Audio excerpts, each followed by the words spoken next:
y seguir haciendo docencia sobre este asunto. Está conectado en la señal de Radio Panamá el señor Rodrigo Icaza, que es presidente de la Cámara de Comercio Digital y Blockchain de Panamá. Rodrigo, buenos días. Leonardo, Jorge y Chema le saludan. Qué gusto que está aquí con nosotros.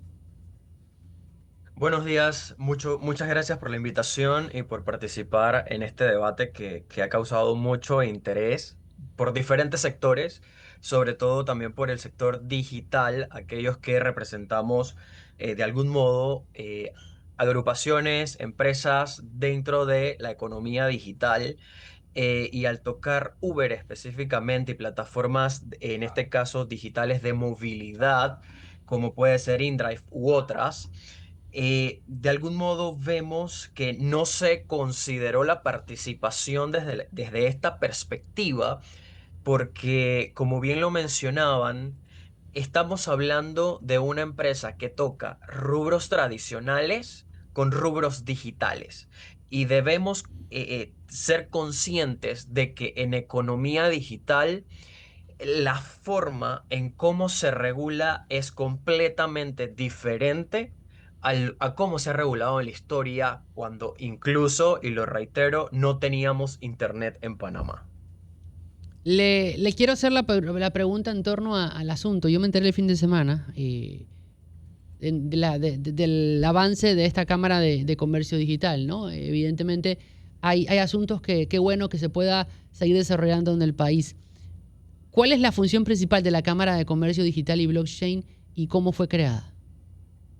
Mira, la cámara ya tiene casi, bueno, tiene 8 años específicamente. Se creó o se fundó en el 2018 con el objetivo de promover el comercio digital y promover el comercio con tecnología blockchain. Hablando específicamente de la tecnología blockchain como una herramienta emergente, disruptiva, como tal. Es decir, que nosotros en temas de promoción de tecnologías estamos sobre una capa mayor a lo que vendría siendo la transformación digital. Sin embargo, al momento de hablar de estas tecnologías que superan el proceso de transformación digital, hemos identificado que todavía en Panamá tenemos desafíos en función de modernización digital específicamente, tanto a nivel privado como a nivel público. En nuestro país, y esto lo digo yo, existe una ignorancia en torno al tema del avance digital en muchos casos. Eh, por lo menos no, pero se ha desarrollado en este gobierno la posibilidad, desde el punto de vista de Adolfo Fábrega, quien es el director de la IG durante esta administración, se han visto avances, he escuchado respuestas de los transportistas en torno al subsidio que se dio y aplaudieron la plataforma desarrollada por la IG y su verificación, pero yo le quiero consultar, viendo todo este asunto, donde que estamos en Panamá, en donde muchas veces, como usted lo dice, la tecnología llega a sobrepasar las normas actuales y llega a sobrepasar el día a día en el que vivimos, ¿cómo, cómo se hace docencia y se explica la utilización de plataformas digitales para el transporte, aquí le llamaron de lujo, pero selectivo, en donde la gente tiene la oportunidad de elegir, por un lado, en plataformas como Uber, a qué destino ir y qué tipo de automóvil usar, tipo de gama me refiero, y mientras tanto, por el lado de InDriver, a qué destino ir y ofertar junto con el conductor cuánto quiere pagar o cuánto puede llegar a pagar? Mira, este tipo de modelo dentro de una economía digital lo visualizamos desde la perspectiva de la economía bajo demanda, o también parte de lo que es la gig economy.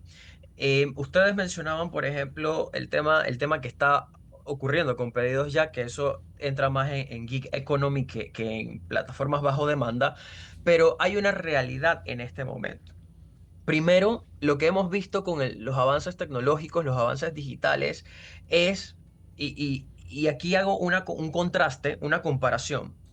Antes el Estado tenía mayor injerencia en las decisiones de las personas, pero hoy lo que vemos es que a través de plataformas digitales, al existir globalización, el usuario ahora tiene la capacidad y la potestad de decidir qué es lo que quiere, de decidir qué quiere usar, cómo lo quiere usar, cuándo lo quiere usar, qué quiere o cuánto quiere pagar por eso que quiere usar.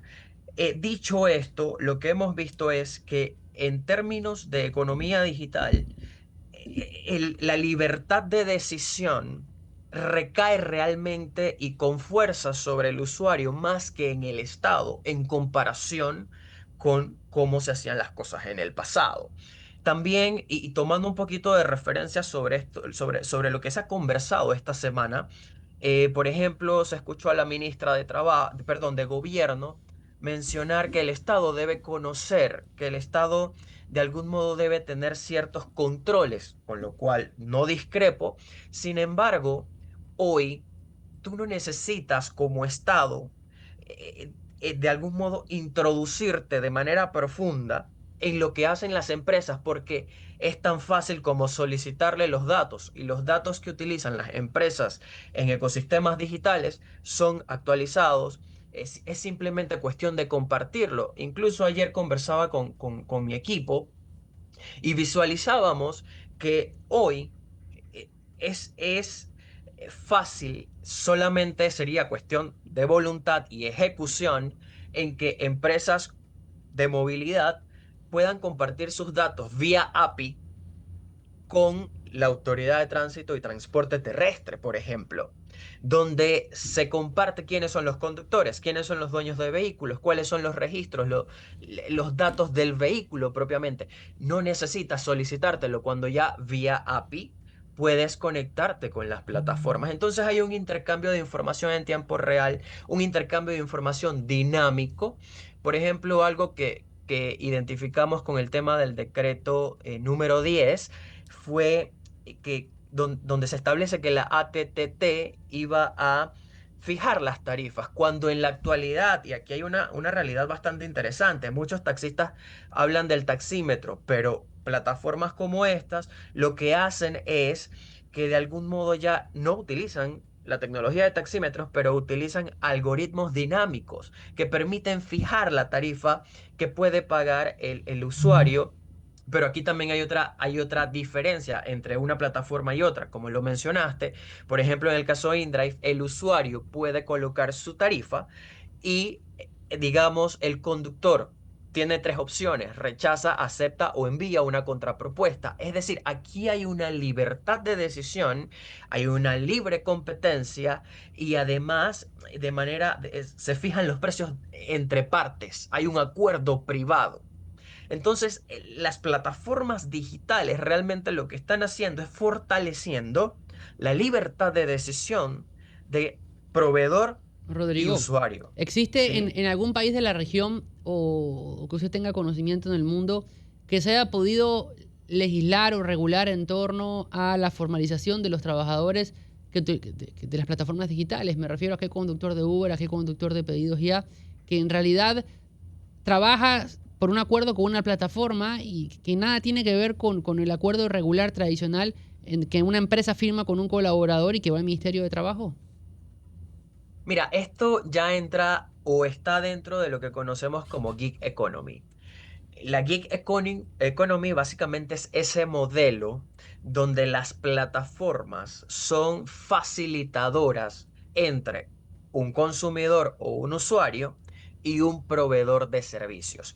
Antes de entrar a temas Uber o digamos de delivery, como puede ser el caso de pedidos ya, existen otras plataformas como Workana, donde las personas que tienen alguna profesión o brindan algún servicio, ya sea liberal o no, pueden encontrar, digamos, solicitudes de servicios por los cuales ellos puedan brindar, digamos, o satisfacer esa necesidad que pueda tener un usuario propiamente de la plataforma.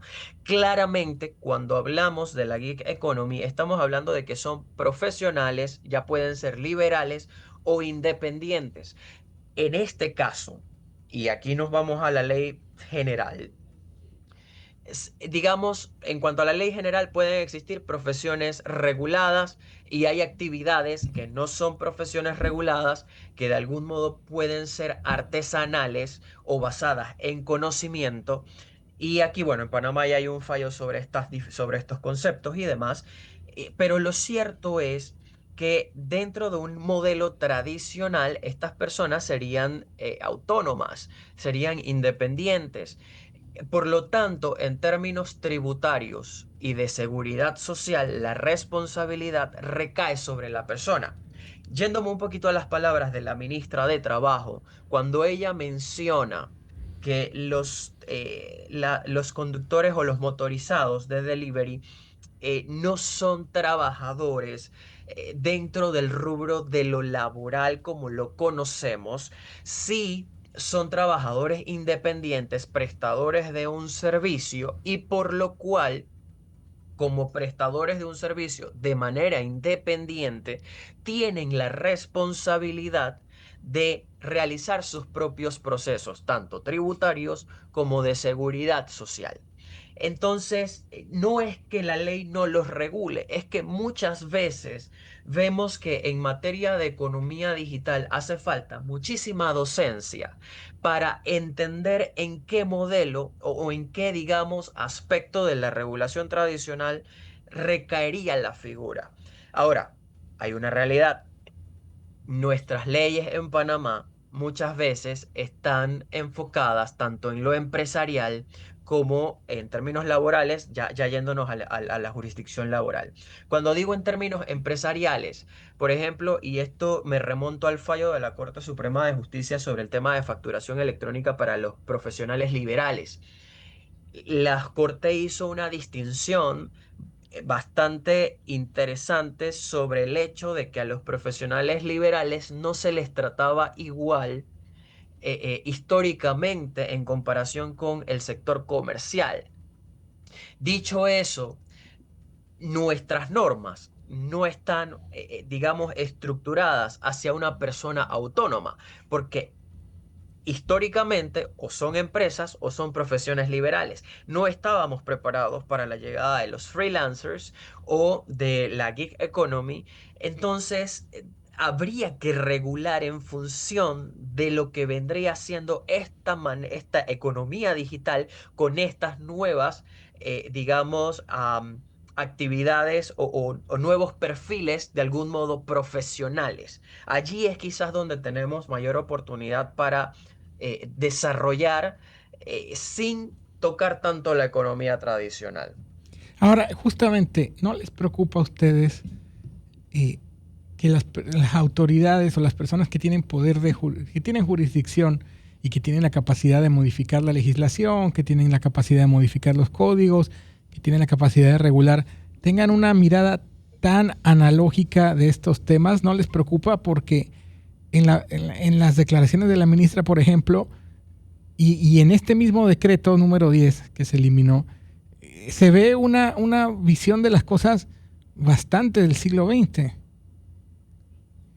En efecto, a ver, aquí tendríamos que analizar un poquito los roles, los perfiles, pero lo cierto es que en materia de gobierno digital, ojo, y economía digital, son muy pocas personas las que lo comprenden como tal. Por eso digo, hace falta muchísima docencia, muchísima estrategia de alfabetización digital y hasta ahora nosotros no hemos visto que por lo menos desde la perspectiva gubernamental se atienda a esta situación. Y te puedo poner ejemplos como el uso de la firma electrónica en Panamá.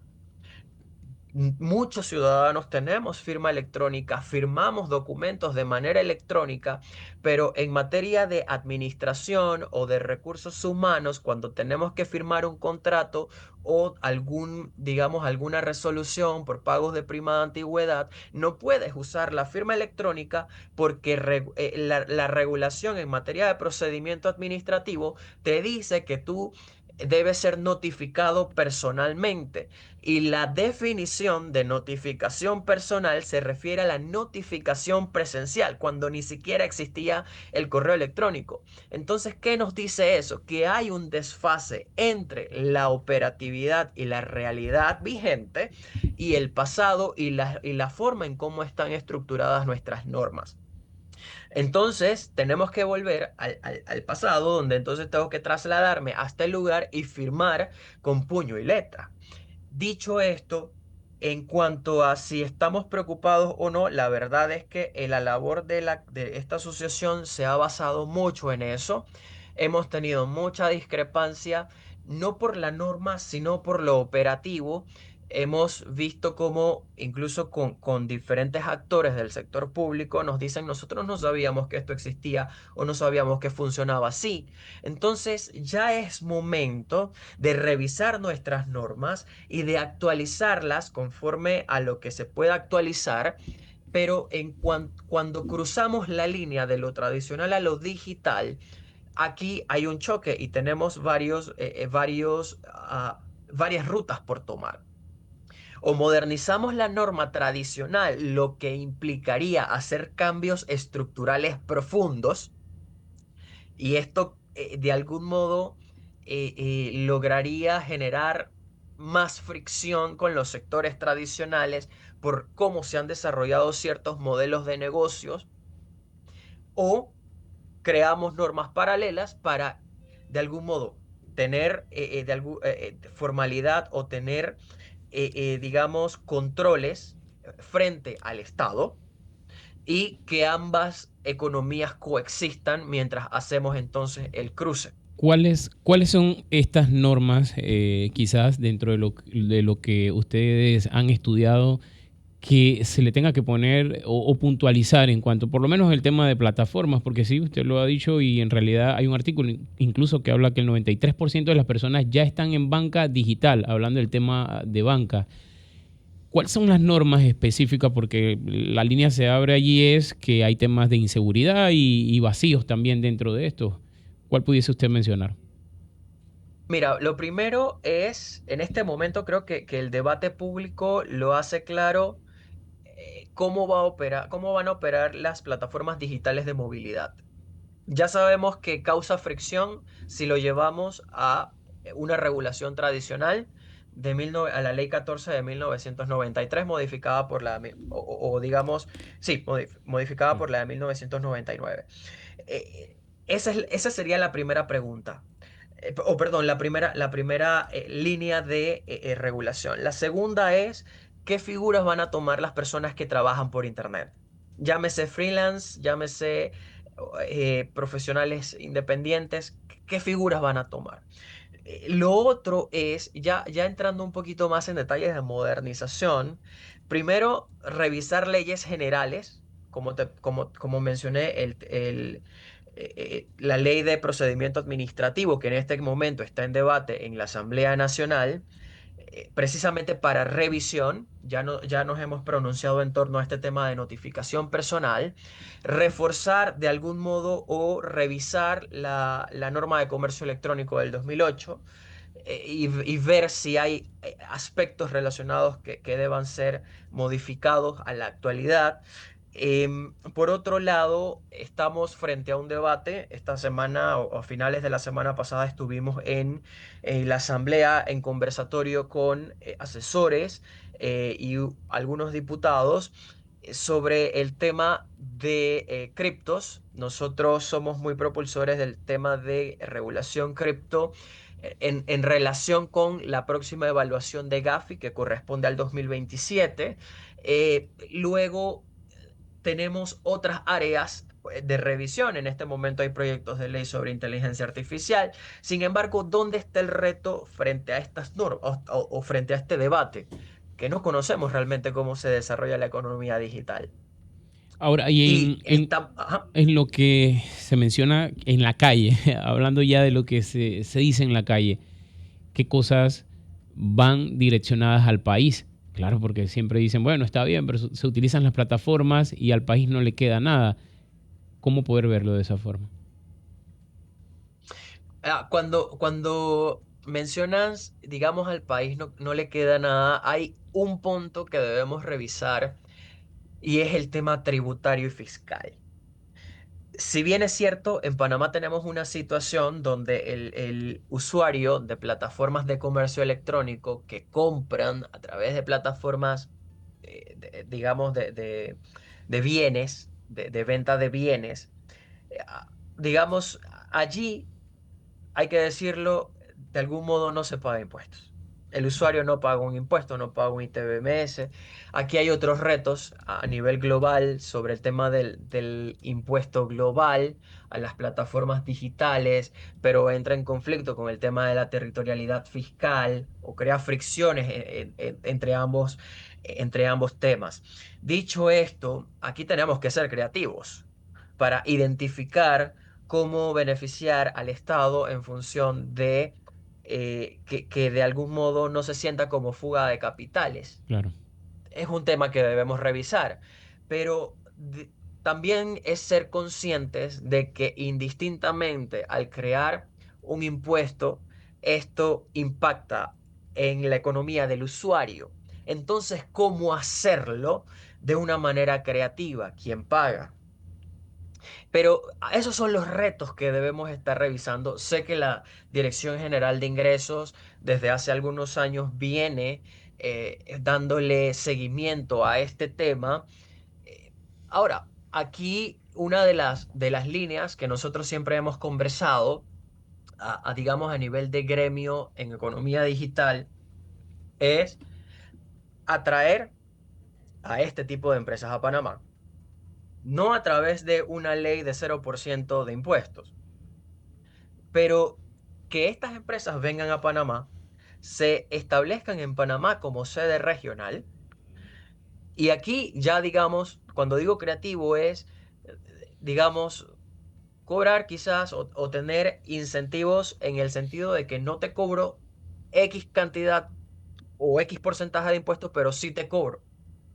Entonces es ser dinámico, es ser creativo. No sé si estamos preparados para ello a nivel de administración pública, pero es comenzar a pensar un poco fuera de la caja de cómo atender las necesidades que tenemos como Estado sin que cree fricción con ciudadanos y con el sector privado. Rodrigo, tenemos a esta hora de la mañana una oyente que quiere hacer un comentario sobre el tema. Buenos días, le escuchamos, bienvenida.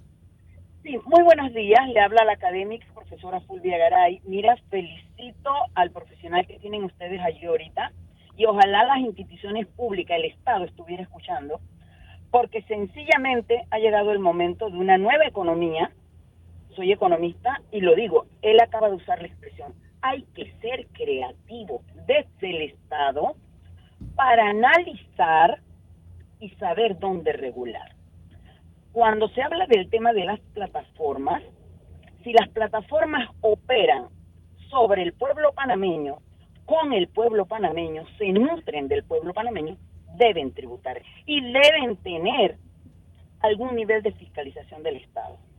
Hay que ser creativo para saber cómo lo vas a aplicar, pero es necesario. Es necesario, hemos estado observando cómo de la banca privada ocurren situaciones en las que el ciudadano queda vulnerable y parte constitucional de la responsabilidad económica del Estado es salvaguardar al consumidor. Entonces tienen que ser creativos y para eso estamos las universidades, donde estamos observando cómo se hacen cosas y no se toman en consideración las universidades. Ya estamos viendo que incluso estamos formando profesionales y entonces en las instituciones de gobierno la gente no tiene los títulos. Desde allí viene el problema también. Entonces, como dijo el ciudadano que está con ustedes, profesional, analizar la nueva situación, la nueva economía, pero con personas que realmente estén viviendo la situación, estén viviendo el negocio de parte y parte. Cuando tú tienes profesionales o funcionarios públicos que no saben cómo opera la logística de un negocio, sencillamente no comprenden lo que el consumidor está viviendo, lo que el empresario está viviendo. Entonces ya es tiempo y no podemos esperar más, porque ya viene mucho tiempo aplicando esta economía, es un nuevo modelo y hay que regular por salvaguardar la letra de la Constitución donde establece que el Estado es responsable de proteger a la economía y al consumidor, pero también la inversión privada. Pero si tú no le dices, si tú no tienes claro qué debe cumplir la plataforma, no lo va a hacer. No lo va a hacer. Esa es mi opinión y los felicito. Sigan teniendo esta ventana de academia, de docencia, entre los profesionales que puedan apoyar, porque hay que llevarle este conocimiento a la comunidad y también al Estado, porque pareciera a veces que no lo ve. Gracias. Gracias. Gracias. 378-2711, 378-2712, 6131-5565. Gracias al oyente. Rodrigo, gracias por estar con nosotros esta mañana. Ojalá podamos seguir conversando de estos temas para poder seguir haciendo esta docencia, como señala el oyente, en torno a los temas digitales y, por supuesto, en un futuro hablar sobre el blockchain, que no lo hemos tocado aquí en Panamá hoy y genera muchas interrogantes sobre este asunto. Gracias, Rodrigo. Gracias a ustedes. Rodrigo Icaza, presidente de la Cámara de Comercio Digital y Blockchain de Panamá, con nosotros, tratando de desgranar un poco más el tema del asunto en torno a el decreto 10, que fue derogado por el decreto 11 y que tanto generó que hablar en el país. Y complicado porque, como siempre,